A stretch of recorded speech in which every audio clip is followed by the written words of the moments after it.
ਓਮ ਸ਼ਾਂਤੀ। ਅੱਜ ਸੁਣਦੇ ਹਾਂ 20 ਜੁਲਾਈ 2022 ਦੇ ਬਾਬਾ ਦੇ ਸਾਕਾਰ ਮਹਾਵਾਕ। ਬਾਬਾ ਬੋਲੇ, ਮਿੱਠੇ ਬੱਚੇ, ਤੁਸੀਂ ਰੂਹਾਨੀ ਸੇਨਾ ਹੋ। ਤੁਹਾਡੇ ਬਗੈਰ ਰਾਵਣ ਤੋਂ ਸਾਰੇ ਵਿਸ਼ਵ ਦੀ ਰੱਖਿਆ ਕੋਈ ਕਰ ਨਹੀਂ ਸਕਦਾ। ਇਸ ਸ਼ੁੱਧ ਨਸ਼ੇ ਵਿੱਚ ਰਹੋ। ਪ੍ਰਸ਼ਨ ਹੈ, ਬਾਪ ਦਾਦਾ ਕਿੰਨਾ ਬੱਚਿਆਂ ਦੀ ਬਲਿਹਾਰੀ ਦਾ ਗਾਇਨ ਕਰਦੇ ਨੇ? ਬਾਪ ਦਾਦਾ ਕਿੰਨਾ ਬੱਚਿਆਂ ਦੀ ਬਲਿਹਾਰੀ ਦਾ ਗਾਇਨ ਕਰਦੇ ਨੇ? ਉੱਤਰ, ਬਾਬਾ ਕਹਿੰਦੇ, ਬੱਚੇ, ਬਲਿਹਾਰੀ ਉਹਨਾਂ ਬੰਧੇਲੀ ਬੱਚਿਆਂ ਦੀ ਹੈ ਜੋ ਮਾਰ ਖਾਂਦੇ ਵੀ ਸ਼ਿਵ ਬਾਬਾ ਨੂੰ ਯਾਦ ਕਰਦੀਆਂ ਰਹਿੰਦੀਆਂ ਨੇ। ਮਾਰ ਖਾਣ ਤੋਂ ਹੋਰ ਵੀ ਨਸ਼ਟੋ ਮੋਹਾ ਬਣਦੀਆਂ ਜਾਂਦੀਆਂ ਨੇ, ਜਿਸ ਕਾਰਨ ਉਹਨਾਂ ਦੀ ਪਦਵੀ ਹੋਰ ਵੀ ਉੱਚੀ ਹੋ ਜਾਂਦੀ ਹੈ। ਬਾਪ ਅਜਿਹੇ ਬੱਚਿਆਂ ਨੂੰ ਤਸੱਲੀ ਦਿੰਦੇ ਨੇ, ਬੱਚੇ, ਤੁਸੀਂ ਆਪਣੇ ਆਪ ਨੂੰ ਆਤਮਾ ਸਮਝੋ। ਇਹ ਦੇਹ ਤੁਹਾਡੀ ਨਹੀਂ, ਤੁਸੀਂ ਬਾਪ ਦੇ ਬਣ ਚੁੱਕੇ ਹੋ। ਅਵਸਥਾ ਪੱਕੀ ਹੋ ਜਾਵੇਗੀ, ਸੱਚੇ ਦਿਲ ਤੇ ਸਾਹਿਬ ਰਾਜੀ ਹੋਵੇਗਾ। ਗੀਤ ਹੈ, ਤੁਮੇ ਪਾਕੇ ਹਮਨੇ ਜਹਾਂ ਪਾ ਲਿਆ। ਓਮ ਸ਼ਾਂਤੀ। ਬੱਚੇ ਸਾਹਮਣੇ ਬੈਠੇ ਨੇ, ਜਾਣਦੇ ਨੇ ਅਸੀਂ ਸੇਨਾ ਹਾਂ। ਕਿਸ ਦੀ ਸੇਨਾ ਹਾਂ? ਈਸ਼ਵਰ ਦੀ। ਕੀ ਕਰ ਰਹੇ ਹੋ? ਅਸੀਂ ਰਾਵਣ ਤੇ ਵਿਜੇ ਪਾ ਰਹੇ ਹਾਂ। ਗੋਇਆ ਇਸ ਸਾਰੀ ਸ੍ਰਿਸ਼ਟੀ ਨੂੰ ਰਾਵਣ ਰਾਜ ਤੋਂ ਛੁਡਾਈ ਆਪਣੇ ਰਾਜ ਦੀ ਸਥਾਪਨਾ ਕਰ ਰਹੇ ਹਾਂ। ਬੈਠੇ ਵੇਖੋ, ਕਿੰਨੇ ਸਧਾਰਨ ਰੀਤੀ ਹੋ। ਕੋਈ ਹੱਥ ਪੈਰ ਨਹੀਂ ਚਲਾਉਂਦੇ, ਪਰ ਹੋ ਬੜੀ ਜ਼ਬਰਦਸਤ ਸੇਨਾ। ਤੁਸੀਂ ਮਦਦਗਾਰ ਹੋ ਈਸ਼ਵਰ ਦੇ। ਈਸ਼ਵਰ ਵੀ ਗੁਪਤ ਹੈ, ਤੁਸੀਂ ਵੀ ਗੁਪਤ ਹੋ। ਉਹਨਾਂ ਨੂੰ ਸ਼ਹਿਨਸ਼ਾਹ ਵੀ ਕਹਿੰਦੇ ਨੇ। ਤੁਹਾਡੀ ਯੁੱਧ ਐਨੀ ਜ਼ਬਰਦਸਤ ਹੈ ਤੇ ਗੁਪਤ ਹੈ ਜੋ ਵਿਕਾਰਾਂ ਤੇ ਜਿੱਤ ਪਾ ਕੇ ਸਾਰੇ ਵਿਸ਼ਵ ਤੇ ਜਿੱਤ ਪਾ ਲੈਂਦੇ ਹੋ। ਤੁਹਾਨੂੰ ਫੀਲ ਹੋਵੇਗਾ ਜਿਵੇਂ ਉਹ ਸੇਨਾ ਹੈ, ਉਵੇਂ ਅਸੀਂ ਵੀ ਰੂਹਾਨੀ ਸੇਨਾ ਹਾਂ। ਸਮਝਦੇ ਹੋ? ਭਾਰਤ ਦਾ ਸਾਰਾ ਮਦਾਰ ਹੈ ਇਸ ਸੇਨਾ ਤੇ। ਅਸੀਂ ਸੇਨਾ ਨਾ ਹੁੰਦੀ ਤਾਂ ਦੂਜੇ ਜਿੱਤ ਪਾ ਲੈਂਦੇ। ਉਸ ਸੇਨਾ ਵਿੱਚ ਕਦੇ ਕਦੇ ਰਾਜਾਵਾਂ ਆਦਿ ਨੂੰ ਭਜਾਏ ਮੰਤਰੀ ਦਾ ਰਾਜ ਉਸ ਸੇਨਾ ਵਿੱਚ ਕਦੇ ਕਦੇ ਰਾਜਾਵਾਂ ਆਦਿ ਨੂੰ ਭਜਾ ਕੇ ਮਿਲਟਰੀ ਦਾ ਰਾਜ ਕਰ ਲੈਂਦੇ ਨੇ। ਮਿਲਟਰੀ ਸਮਝਦੀ ਹੈ ਸਾਡੇ ਬਗੈਰ ਕੋਈ ਦੇਸ਼ ਦੀ ਰੱਖਿਆ ਨਹੀਂ ਕਰ ਸਕਦਾ। ਤੁਹਾਨੂੰ ਵੀ ਸ਼ੁੱਧ ਹੰਕਾਰ ਹੈ। ਅਸੀਂ ਈਸ਼ਵਰੀय ਸੇਨਾ ਦੇ ਬਗੈਰ ਰਾਵਣ ਤੋਂ ਕੋਈ ਰੱਖਿਆ ਨਹੀਂ ਕਰ ਸਕਦਾ। ਹੁਣ ਉਹ ਮਿਲਟਰੀ ਵੀ ਵੇਖੋ, ਇਹ ਵੀ ਵੇਖੋ। ਤੁਸੀਂ ਜਿਵੇਂ ਹੋ ਉਵੇਂ ਹੋ। ਤੁਹਾਡੇ ਕੋਲ ਕੋਈ ਵੀ ਡਰੈਸ, ਹਥਿਆਰ, ਪਵਾਰ ਨਹੀਂ ਹੈ। ਉਹ ਤਾਂ ਕਿੰਨੀਆਂ ਡਰੈਸ ਪਾਉਂਦੇ ਨੇ, ਜਿਵੇਂ ਸਵਾਂਗ ਬਣਾਉਂਦੇ ਨੇ। ਹੋਲੀ ਵਿੱਚ ਸਵਾਂਗ ਬਣਾਉਂਦੇ ਨੇ ਨਾ, ਰਾਮ ਦੀ ਸੇਨਾ ਵੀ ਵਿਖਾਉਂਦੇ ਨੇ। ਉਹਨਾਂ ਨੂੰ ਮੂੰਹ ਬਾਂਦਰ ਦਾ ਦੇ ਦਿੱਤਾ। ਉਹ ਤਾਂ ਸਿਰਫ ਗੁੱਡੀਆਂ ਦੇ ਖੇਲ ਕਰਦੇ ਰਹਿੰਦੇ ਨੇ। ਹੁਣ ਤੁਸੀਂ ਬੱਚੇ ਜਾਣਦੇ ਹੋ, ਅਸੀਂ ਰਾਵਣ ਰੂਪੀ 5 ਵਿਕਾਰਾਂ ਦੀ ਜੇਲ੍ਹ ਤੋਂ ਛੁਟਕਾਰਾ ਪਾ ਰਹੇ ਹਾਂ। ਇੱਕ ਤਾਂ ਰਾਵਣ ਦੀ ਜੇਲ੍ਹ, ਫਿਰ ਰਾਵਣ ਦੀ ਮੱਤ ਤੇ ਚੱਲਣ ਵਾਲਿਆਂ ਦੀ ਜੇਲ੍ਹ, ਭਗਤੀ ਦੀਆਂ ਜੰਜੀਰਾਂ, ਗੁਰੂਆਂ ਦੀਆਂ ਜੰਜੀਰਾਂ, ਫਿਰ ਪਤੀ ਦੀਆਂ ਜੰਜੀਰਾਂ। ਰਾਵਣ ਦੀ ਮੱਤ ਤੇ ਤੁਸੀਂ ਕਿੰਨਾ ਦੁਖੀ ਹੁੰਦੇ ਹੋ, ਕਿੰਨਾ ਪੁਕਾਰਦੇ ਹੋ। ਰਾਵਣ ਸਾਨੂੰ ਬਹੁਤ ਸਤਾਉਂਦੇ ਨੇ।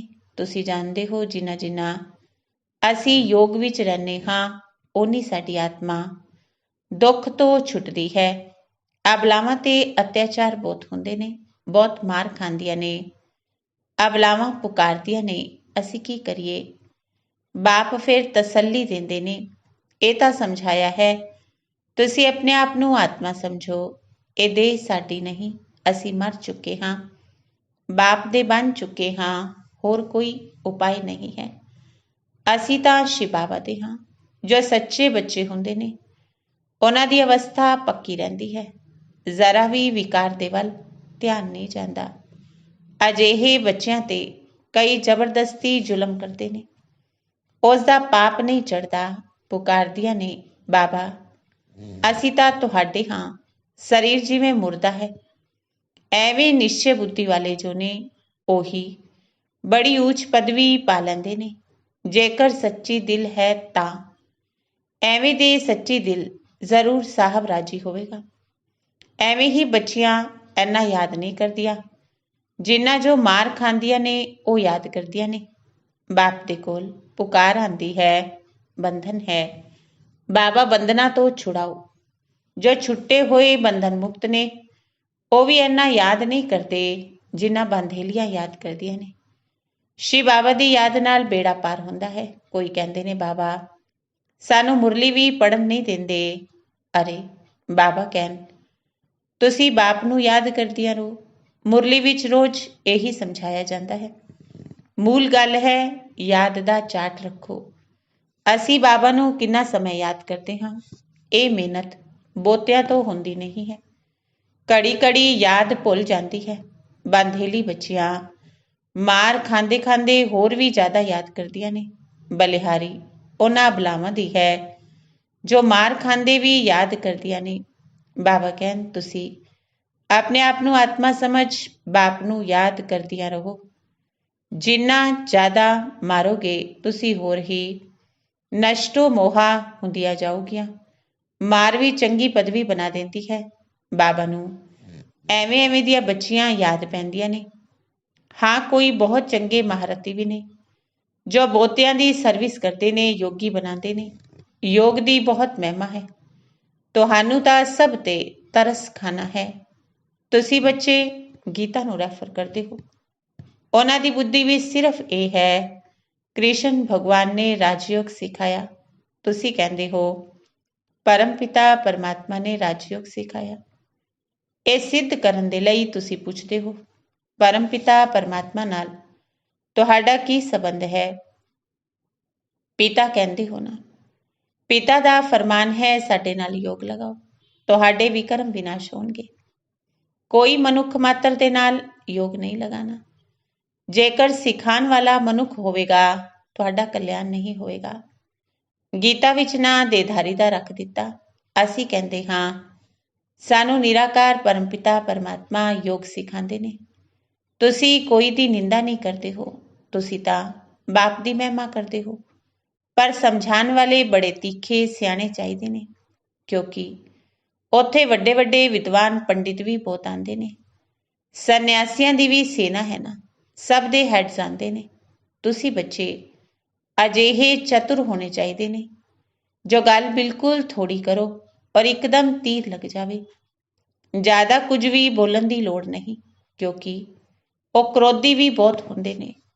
ਉਹਨਾਂ ਦੀ ਵੱਡੀ ਸੇਨਾ ਹੈ। ਕਿਤੇ ਵੀ ਨਿਮੰਤਰਣ ਆਉਂਦਾ ਹੈ ਤੁਸੀਂ ਜਾ ਸਕਦੇ ਹੋ।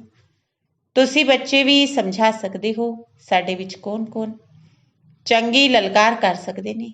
ਇੱਕ ਅਲਫ ਦਾ ਅਰਥ ਹੀ ਸਮਝਾਣਾ ਹੈ। ਦੋ ਚੀਜ਼ਾਂ ਨੇ ਬਸ। ਬਾਪ ਅਲਫ ਕਹਿੰਦੇ ਨੇ ਮੈਨੂੰ ਯਾਦ ਕਰੋ ਤੁਸੀਂ ਵਿਸ਼ਵ ਦੇ ਮਾਲਿਕ ਬਣ ਜਾਓਗੇ। ਇਹ ਤਾਂ ਅਲਫ ਭਗਵਾਨ ਹੀ ਕਹਿ ਸਕਦੇ ਨੇ ਜੋ ਰਚਦਾ ਹੈ, ਹੈਵਨਲੀ ਗੋਡਫਾਦਰ ਹੈ। ਉਹ ਕਹਿੰਦੇ ਨੇ ਮੈਨੂੰ ਯਾਦ ਕਰੋ ਤੁਹਾਡੇ ਵਿਕਰਮ ਵਿਨਾਸ਼ ਹੋਣਗੇ। ਸ਼੍ਰੀ ਕ੍ਰਿਸ਼ਨ ਨੂੰ ਯਾਦ ਕਰਨ ਨਾਲ ਵਿਕਰਮ ਵਿਨਾਸ਼ ਨਹੀਂ ਹੋਣਗੇ। ਕ੍ਰਿਸ਼ਨ ਹੁਣ ਕਿੱਥੇ ਹੈ? ਉਸਨੇ ਤਾਂ ਇੱਕ ਸਰੀਰ ਛੱਡ ਦੂਜਾ ਲੈ ਲਿੱਤਾ। ਨਿਰਾਕਾਰ ਤਾਂ ਅਵਿਨਾਸ਼ੀ ਹੈ। ਸਾਰੀ ਸਮਝਾਣੀ ਇਸ ਗੱਲ ਤੇ ਦਿੰਦੇ ਨੇ। ਕਿੰਨੀ ਭੁੱਲ ਕਰ ਦਿੱਤੀ ਭਗਵਾਨ ਵਾਚ ਮੈਂ ਤੁਹਾਨੂੰ ਵਿਸ਼ਵ ਦਾ ਵਰਸਾ ਦਿੰਦਾ ਹਾਂ। ਕ੍ਰਿਸ਼ਨ ਕਿਵੇਂ ਸਭ ਨੂੰ ਵਰਸਾ ਦੇਵੇਗਾ? ਕ੍ਰਿਸ਼ਨ ਤਾਂ ਭਾਰਤ ਦਾ ਹੈ ਨਾ। ਪਤਿਤ ਸਾਰੀ ਦੁਨੀਆ ਹੈ। ਸਭ ਦਾ ਪਤਿਤ ਪਾਵਨ ਇੱਕ ਨਿਰਾਕਾਰ ਬਾਪ ਹੈ। ਤੁਹਾਡੀ ਬੁੱਧੀ ਵਿੱਚ ਇਹ ਸਭ ਗੱਲਾਂ ਨੇ। ਭਗਤੀ ਦੇ ਪਾਠ ਦੀ ਵੀ ਨੌਲੇਜ ਹੈ। ਪਹਿਲੇ ਪਹਿਲੇ ਹੁੰਦੀ ਹੈ ਸ਼ਿਵ ਦੀ ਪੂਜਾ। ਸੋਮਨਾਥ ਦਾ ਮੰਦਿਰ ਬਣਿਆ ਹੋਇਆ ਹੈ। ਇੰਨਾ ਵੱਡਾ ਸੋਮਨਾਥ ਦਾ ਮੰਦਿਰ ਕਿਸ ਨੇ ਬਣਾਇਆ?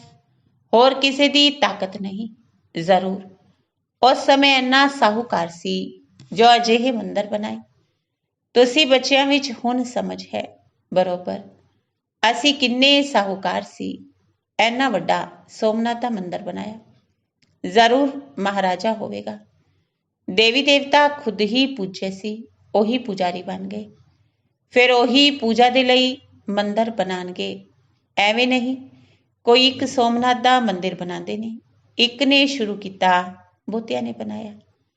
ਫਿਰ ਬਹੁਤ ਮੰਦਰਾਂ ਨੂੰ ਲੁੱਟਿਆ ਹੋਵੇਗਾ। ਇੱਕ ਮੰਦਿਰ ਤੋਂ ਹੀ ਇੰਨਾ ਸਮਾਨ ਨਿਕਲਿਆ ਜਾਂ ਉੱਠ ਭਰ ਕੇ ਲੈ ਗਏ। ਜਦੋਂ ਚੜਾਈ ਕਰਦੇ ਨੇ, ਕੋਸ਼ਿਸ਼ ਕਰਦੇ ਨੇ ਕੈਪੀਟਲ ਨੂੰ ਹੱਥ ਵਿੱਚ ਲਈਏ, ਫਿਰ ਉਹਨਾਂ ਦੀ ਜਿੱਤ ਹੋ ਗਈ। ਹੁਣ ਤੁਹਾਡੀ ਬੁੱਧੀ ਵਿੱਚ ਹੈ। ਬਰੋਬਰ ਦਿੱਲੀ ਪਰਿਸਥਾਨ ਸੀ, ਧਰਮਰਾਜ ਨੇ ਸਥਾਪਨ ਕੀਤੀ ਸੀ। ਦਿੱਲੀ ਫਿਰ ਤੋਂ ਪਰਿਸਥਾਨ ਬਣੇਗੀ। ਉਸ ਦੇ ਲਈ ਅਸੀਂ ਰਾਜਯੋਗ ਸਿੱਖ ਰਹੇ ਹਾਂ। ਹੁਣ ਤੁਸੀਂ ਸੁਣਦੇ ਹੋ, ਬੁੱਧੀ ਵਿੱਚ ਨਸ਼ਾ ਚੜ੍ਹਦਾ ਹੈ। ਸਮਝਦੇ ਹੋ ਸਾਡਾ ਰਾਜ ਸਥਾਪਨ ਹੋ ਰਿਹਾ ਹੈ। ਸਾਡਾ ਨਾਂ ਬਾਲਾ ਹੈ। ਕਿਹਾ ਵੀ ਜਾਂਦਾ ਹੈ ਗੁਪਤ ਸੈਨਾ, ਨੌਨ ਵਾਇਲੈਂਸ। ਇੰਨਾ ਵੱਡਾ ਅਰਥ ਕੋਈ ਨਹੀਂ ਸਮਝਦੇ। ਤੁਸੀਂ ਨਾ ਸਥੂਲ ਹਥਿਆਰ ਚੁੱਕਦੇ, ਨਾ ਕੰਮ ਕਟਾਰੀ ਚਲਾਉਂਦੇ। ਤੁਸੀਂ ਨੌਨ ਵਾਇਲੈਂਸ ਸ਼ਕਤੀ ਸੈਨਾ ਹੋ, ਜਿਨ੍ਹਾਂ ਨੇ ਯੋਗ ਬਲ ਨਾਲ ਰਾਜ ਪਾਇਆ। ਵਿਸ਼ਵ ਦਾ ਮਾਲਿਕ ਬਣਨ ਦੇ ਲਈ ਸ਼੍ਰੀਮਤ ਤੇ ਅਸੀਂ ਇੱਕ ਬਾਪ ਨੂੰ ਯਾਦ ਕਰਦੇ ਹਾਂ, ਜਾਣਦੇ ਹਾਂ ਹੁਣ ਇਹ ਨਾਟਕ ਪੂਰਾ ਹੁੰਦਾ ਹੈ, ਫਿਰ ਨਵੇਂ ਸਿਰੇ ਸ਼ੁਰੂ ਹੋਵੇਗਾ। ਇਹ ਅਵਿਨਾਸ਼ੀ ਨਾਟਕ ਹੈ। ਇਹ ਕਦੇ ਵਿਨਾਸ਼ ਨਹੀਂ ਹੁੰਦਾ। ਬਾਕੀ ਇੰਨਾ ਜ਼ਰੂਰ ਹੈ, ਜਦੋਂ ਨਵੀਂ ਦੁਨੀਆ ਹੁੰਦੀ ਹੈ, ਪੁਰਾਣੀ ਦੁਨੀਆ ਖਲਾਸ ਹੋ ਜਾਂਦੀ ਹੈ। ਚੱਕਰ ਤਾਂ ਫਿਰਦਾ ਹੀ ਰਹਿੰਦਾ ਹੈ। ਇਹ ਅਨਾਦਿ ਡਰਾਮਾ ਹੈ। ਜਿਵੇਂ ਭਗਵਾਨ ਦੇ ਲਈ ਕਹਿੰਦੇ ਨੇ ਹਾਜ਼ਿਰ ਨਾਜ਼ਿਰ ਨੇ, ਉਵੇਂ ਡਰਾਮਾ ਚੱਕਰ ਲਗਾਉਂਦਾ ਹੀ ਰਹਿੰਦਾ ਹੈ। ਇਸ ਡਰਾਮਾ ਵਿੱਚ ਸਭ ਐਕਟਰ ਨੇ। ਤੁਸੀਂ ਜਾਣਦੇ ਹੋ, ਮੂਲ ਵਤਨ ਸਥੂਲ ਵਤਨ ਹੈ। ਫਿਰ ਸਤਯੁਗ ਤ੍ਰੇਤਾ ਚੱਕਰ ਲਗਾ ਕੇ ਰਿਪੀਟ ਹੁੰਦਾ ਹੈ। ਇਹ ਅਵਿਨਾਸ਼ੀ ਡਰਾਮਾ ਹੈ। ਅਸੀਂ ਐਕਟਰ ਵੀ ਡਰਾਮਾ ਵਿੱਚ ਹਾਂ, ਸ਼ੁਰੂ ਤੋਂ ਅੰਤ ਤੱਕ। ਸਭ ਦਾ ਪਾਰਟ ਹੈ। ਉਹ ਛੋਟਾ ਡਰਾਮਾ ਹੁੰਦਾ ਹੈ ਜੋ ਪੁਰਾਣਾ ਹੋ ਜਾਂਦਾ ਹੈ। ਇਹ ਕਦੇ ਪੁਰਾਣਾ ਨਹੀਂ ਹੁੰਦਾ। ਇਹ ਅਵਿਨਾਸ਼ੀ ਡਰਾਮਾ ਕਦੇ ਪੁਰਾਣਾ ਹੁੰਦਾ ਹੈ ਕਿ ਨਹੀਂ? ਬਾਕੀ ਅਸੀਂ ਪਾਰਟ ਵਿੱਚ ਆਉਂਦੇ ਹਾਂ, ਨਵੇਂ ਤੋਂ ਪੁਰਾਣੇ, ਫਿਰ ਪੁਰਾਣੇ ਤੋਂ ਨਵੇਂ ਹੋ ਜਾਂਦੇ ਹਾਂ। ਤੁਸੀਂ ਜਾਣਦੇ ਹੋ ਬਰੋਬਰ, ਅਸੀਂ ਰਾਜਾ ਰਾਣੀ ਸੀ, ਹੁਣ ਰੰਕ ਬਣੇ ਹਾਂ। ਰੰਕ ਤੋਂ ਫਿਰ ਰਾਵ ਬਣਦੇ ਹਾਂ। ਰੰਕ ਮਾਨਾ ਫਕੀਰ, ਰਾਵ ਮਾਨਾ ਰਾਜਾ। ਬਾਪ ਆ ਕੇ ਸਭ ਨੂੰ ਰਾਹ ਦੱਸਦੇ ਨੇ। ਤੁਹਾਨੂੰ ਬਹੁਤ ਨਸ਼ਾ ਹੋਣਾ ਚਾਹੀਦਾ ਹੈ। ਇਹ ਨਵੀਂ ਨੌਲੇਜ ਤੁਹਾਨੂੰ ਮਿਲਦੀ ਹੈ, ਮਿਲਦੀ ਵੀ ਇੱਕ ਵਾਰ ਹੈ। ਇਹ ਸਮਝਦੇ ਹੋ ਨਾ? ਅਸੀਂ ਡਾਇਰੈਕਸ਼ਨ ਅਨੁਸਾਰ ਇਸ ਸ੍ਰਿਸ਼ਟੀ ਤੇ ਆਪਣੀ ਬਾਦਸ਼ਾਹੀ ਸਥਾਪਨ ਕਰ ਰਹੇ ਹਾਂ। ਬਾਪ ਕਹਿੰਦੇ ਨੇ ਸਿਰਫ ਮੈਨੂੰ ਯਾਦ ਕਰੋ, ਬਾਦਸ਼ਾਹੀ ਨੂੰ ਯਾਦ ਕਰੋ। ਹਾਂ, ਬਾਕੀ ਇਹ ਸਿਤਮ ਤਾਂ ਹੋਣਗੇ ਹੀ। ਸਿਤਮ ਵੀ ਕਰਮ ਭੋਗ ਨੇ। ਪੁਰਸ਼ ਇਸਤਰੀ ਨੂੰ ਮਾਰਦਾ ਹੈ, ਐਵੇਂ ਕੋਈ ਮਾਰ ਸਕਦਾ ਹੈ ਕਿਆ? ਤੁਸੀਂ ਵੀ ਉਹਨਾਂ ਨੂੰ ਮਾਰਿਆ ਹੋਵੇਗਾ। ਉਹੀ ਹਿਸਾਬ ਕਿਤਾਬ ਚੁਕਤੂ ਹੋ ਰਿਹਾ ਹੈ। ਇਹ ਸਭ ਕਰਮਾਂ ਦਾ ਹਿਸਾਬ ਕਿਤਾਬ ਹੈ। ਹੁਣ ਤੁਸੀਂ ਸ਼੍ਰੀਮਤ ਤੇ ਸ੍ਰੇਸ਼ਟ ਕਰਮ ਕਰ ਰਹੇ ਹੋ। ਹੋਰ ਕੋਈ ਭ੍ਰਸ਼ਟ ਕਰਮ ਨਹੀਂ ਕਰਨਾ। ਸਭ ਤੋਂ ਸ੍ਰੇਸ਼ਟ ਕਰਮ ਹੈ ਸਭ ਨੂੰ ਬਾਪ ਦਾ ਪਰਿਚੈ ਦੇਣਾ। ਬਾਪ ਦਾ ਫਰਮਾਨ ਮਿਲਿਆ, ਮਮ ਏਕਮ ਯਾਦ ਕਰੋ। ਸਾਰੇ ਬਾਪ ਨੂੰ ਭੁੱਲੇ ਹੋਏ ਨੇ। ਸ਼ਿਵ ਦੀ ਪੂਜਾ ਕਰਦੇ ਨੇ ਪਰ ਜਾਣਦੇ ਕੁਝ ਵੀ ਨਹੀਂ। ਅਮਰਨਾਥ ਤੇ ਵੱਡਾ ਲਿੰਗ ਬਣਾ ਰੱਖਿਆ ਹੈ।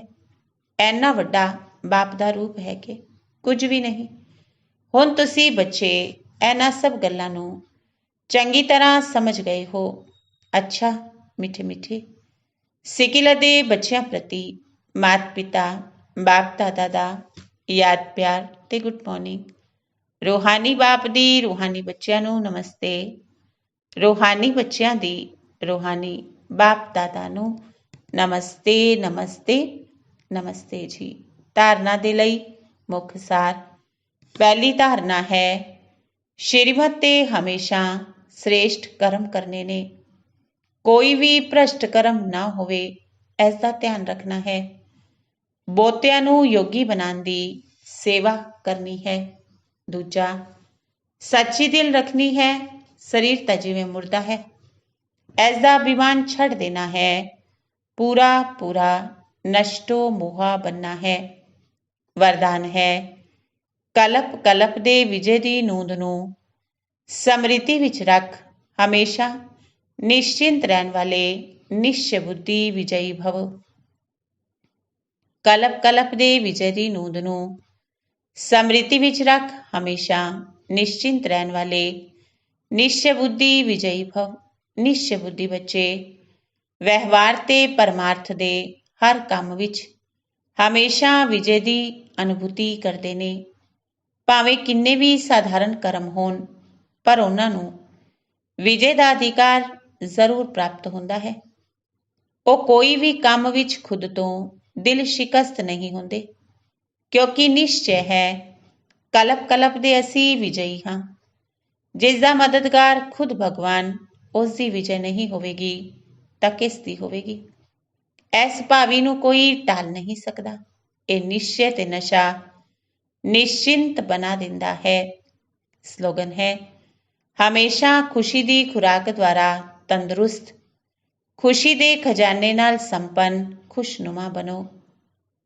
ਹਮੇਸ਼ਾ ਖੁਸ਼ੀ ਦੀ ਖੁਰਾਕ ਦੁਆਰਾ ਤੰਦਰੁਸਤ, ਖੁਸ਼ੀ ਦੇ ਖਜ਼ਾਨੇ ਨਾਲ ਸੰਪੰਨ ਖੁਸ਼ਨੁਮਾ ਬਣੋ। ਹੁਣ ਸੁਣਦੇ ਹਾਂ ਮਾਤੇਸ਼ਵਰੀ ਜੀ ਦੇ ਅਨਮੋਲ ਮਹਾਵਾਕ। ਅਸੀਂ ਕਹਿੰਦੇ ਹਾਂ ਕਲਪ 5000 ਵਰ੍ਹੇ ਦਾ ਹੈ। ਇਹ ਕਲਪ ਹਰ ਕਲਪ ਹੂਬਹੂ ਰਿਪੀਟ ਹੁੰਦਾ ਹੈ। ਇਸ ਤੇ ਬਹੁਤ ਮਨੁੱਖਾਂ ਦਾ ਪ੍ਰਸ਼ਨ ਹੈ, ਕਲਪ ਇੰਨਾ ਵੱਡਾ ਹੈ, ਉਹ ਫਿਰ 5000 ਵਰ੍ਹੇ ਦਾ ਕਿਵੇਂ ਹੋ ਸਕਦਾ ਹੈ। ਕਲਪ ਤਾਂ ਲੱਖਾਂ ਵਰ੍ਹਿਆਂ ਦਾ ਹੁੰਦਾ ਹੈ। ਜਦੋਂ ਐਵੇਂ ਦੀ ਚੀਜ਼ ਨਿਕਲੀ ਹੋਈ ਹੈ ਜਿਸ ਤੋਂ ਪਤਾ ਪੈਂਦਾ ਹੈ ਇਹ ਕੋਈ ਲੱਖਾਂ ਵਰ੍ਹਿਆਂ ਦਾ ਹੈ, ਫਿਰ ਮਨੁੱਖ ਕਿਵੇਂ ਮੰਨਣਗੇ ਕਿ ਕਲਪ 5000 ਵਰ੍ਹੇ ਦਾ ਹੈ। ਜੇਕਰ ਕੋਈ ਕਹੇ ਹਿਸਟਰੀ ਲੱਖਾਂ ਵਰ੍ਹਿਆਂ ਦੀ ਬਣੀ ਹੋਈ ਹੈ, ਉਸ ਨੂੰ ਸਮਝਾਓ ਲੱਖਾਂ ਵਰ੍ਹਿਆਂ ਦੀ ਹਿਸਟਰੀ ਕਿਵੇਂ ਰਹਿ ਸਕਦੀ ਹੈ। ਇਹ ਜੋ ਕਲਪ ਦੇ ਅੰਦਰ ਇੰਨੀ ਉਥਲ ਪੱਥਲ ਹੁੰਦੀ ਹੈ, ਇੰਨਾ ਵਿਨਾਸ਼ ਹੁੰਦਾ ਹੈ, ਜਿਸ ਵਿੱਚ ਸਾਰੀ ਬਾਦਸ਼ਾਹੀ ਦਾ ਵੀ ਵਿਨਾਸ਼ ਹੋ ਜਾਂਦਾ ਹੈ, ਤਾਂ ਤੁਹਾਡੀ ਉਹ ਹਿਸਟਰੀ ਸਾਬੁਤ ਕਿਵੇਂ ਰਹੇਗੀ। ਫਿਰ ਐਕਿਊਰੇਟ ਹਿਸਟਰੀ ਦਾ ਪਤਾ ਕਿਵੇਂ ਪਏਗਾ। ਇਹ ਗੱਲ ਸਿੱਧ ਨਹੀਂ ਕਰਨੀ ਹੁੰਦੀ। ਹੁਣ ਸਾਨੂੰ ਤਾਂ ਖੁਦ ਵਰਡ ਆਲਮਾਈਟੀ ਅਥਾਰਟੀ ਪਰਮ ਪਿਤਾ ਪਰਮਾਤਮਾ ਐਕਿਊਰੇਟ ਸੁਣਾਉਂਦੇ ਨੇ, ਨਾਲ ਸਾਨੂੰ ਦਿਵਯ ਦ੍ਰਿਸ਼ਟੀ ਦੁਆਰਾ ਸਾਖਸ਼ਾਤਕਾਰ ਵੀ ਕਰਾਉਂਦੇ ਨੇ, ਤਾਂ ਕਿ ਅਸੀਂ ਉਹਨਾਂ ਤੇ ਵਿਸ਼ਵਾਸ ਨਾ ਕਰੀਏ। ਕਰਾਂਗੇ ਨਾ ਜ਼ਰੂਰ, ਭਾਵੇਂ ਕੋਈ ਸਾਖਸ਼ਾਤਕਾਰ ਨਿਸ਼ਚੈ ਨਾ ਵੀ ਕਰਾਏ, ਪਰ ਖੁਦ ਪਰਮਾਤਮਾ ਸਾਨੂੰ ਸਨਮੁਖ ਸੁਣਾ ਰਹੇ ਹੈ। ਪਹਿਲੇ ਤਾਂ ਸਾਨੂੰ ਇਹ ਨਿਸ਼ਚੈ ਹੈ ਸਾਨੂੰ ਪੜ੍ਹਾਉਣ ਵਾਲਾ ਕੌਣ, ਫਿਰ ਸਾਰੀ ਸ੍ਰਿਸ਼ਟੀ ਕਿਵੇਂ ਹੂਬਹੂ ਚੱਕਰ ਲਗਾਉਂਦੀ ਹੈ, ਇਸ ਰਾਜ ਨੂੰ ਅਸੀਂ ਸਮਝ ਚੁੱਕੇ ਹਾਂ। ਤਾਂ ਹੀ ਆਪਣੇ ਅਨੁਭਵ ਪ੍ਰੈਕਟੀਕਲ ਜੀਵਨ ਨੂੰ ਵੇਖ ਠੀਕ ਕਹਿ ਰਹੇ ਹਾਂ ਕਿ ਕਲਪ 5000 ਵਰ੍ਹੇ ਦਾ ਹੈ। ਦੂਜਾ, ਆਤਮਾ ਤੇ ਪਰਮਾਤਮਾ ਦਾ ਅੰਤਰ ਇਸ ਤੇ ਸਮਝਾਇਆ ਜਾਂਦਾ ਹੈ। ਆਤਮਾ ਪਰਮਾਤਮਾ ਦਾ ਰੂਪ ਇੱਕੋ ਜਿਹਾ ਜੋਤੀ ਰੂਪ ਹੈ। ਆਤਮਾ ਪਰਮਾਤਮਾ ਦੀ ਸਾਈਜ਼ ਇੱਕ ਤਰ੍ਹਾਂ ਦੀ ਹੈ। ਬਾਕੀ ਆਤਮਾ ਤੇ ਪਰਮਾਤਮਾ ਵਿੱਚ ਸਿਰਫ ਗੁਣਾਂ ਦੀ ਤਾਕਤ ਦਾ ਫਰਕ ਜ਼ਰੂਰ ਹੈ। ਹੁਣ ਇਹ ਜੋ ਇੰਨੇ ਗੁਣ ਨੇ, ਉਹ ਸਾਰੀ ਮਹਿਮਾ ਪਰਮਾਤਮਾ ਦੀ ਹੈ। ਪਰਮਾਤਮਾ ਦੁੱਖ ਸੁੱਖ ਤੋਂ ਨਿਆਰਾ ਹੈ, ਸਰਵ ਸ਼ਕਤੀਵਾਨ ਹੈ, ਸਰਵਗੁਣ ਸੰਪੰਨ ਹੈ, 16 ਕਲਾ ਸੰਪੂਰਨ ਹੈ। ਉਹਨਾਂ ਦੀ ਸਾਰੀ ਸ਼ਕਤੀ ਕੰਮ ਕਰ ਰਹੀ ਹੈ। ਬਾਕੀ ਮਨੁੱਖ ਆਤਮਾ ਦੀ ਕੋਈ ਸ਼ਕਤੀ ਨਹੀਂ ਚੱਲ ਸਕਦੀ। ਪਰਮਾਤਮਾ ਦਾ ਹੀ ਸਾਰਾ ਪਾਠ ਚੱਲਦਾ ਹੈ। ਭਾਵੇਂ ਪਰਮਾਤਮਾ ਪਾਠ ਵਿੱਚ ਆਉਂਦਾ ਹੈ, ਪਰ ਖੁਦ ਨਿਆਰਾ ਰਹਿੰਦਾ ਹੈ। ਪਰ ਆਤਮਾ ਪਾਠ ਵਿੱਚ ਆਉਂਦੇ ਆਈ ਪਾਠਧਾਰੀ ਦੇ ਰੂਪ ਵਿੱਚ ਆ ਜਾਂਦੀ ਹੈ। ਪਰਮਾਤਮਾ ਪਾਠ ਵਿੱਚ ਆਉਂਦੇ ਵੀ ਕਰਮ ਬੰਧਨ ਤੋਂ ਨਿਆਰਾ ਹੈ। ਆਤਮਾ ਪਾਠ ਵਿੱਚ ਆਉਂਦੇ ਕਰਮ ਬੰਧਨ ਦੇ ਵਸ਼ ਹੋ ਜਾਂਦੀ ਹੈ। ਇਹ ਹੈ ਆਤਮਾ ਤੇ ਪਰਮਾਤਮਾ ਵਿੱਚ ਫਰਕ। ਅੱਛਾ, ਓਮ ਸ਼ਾਂਤੀ।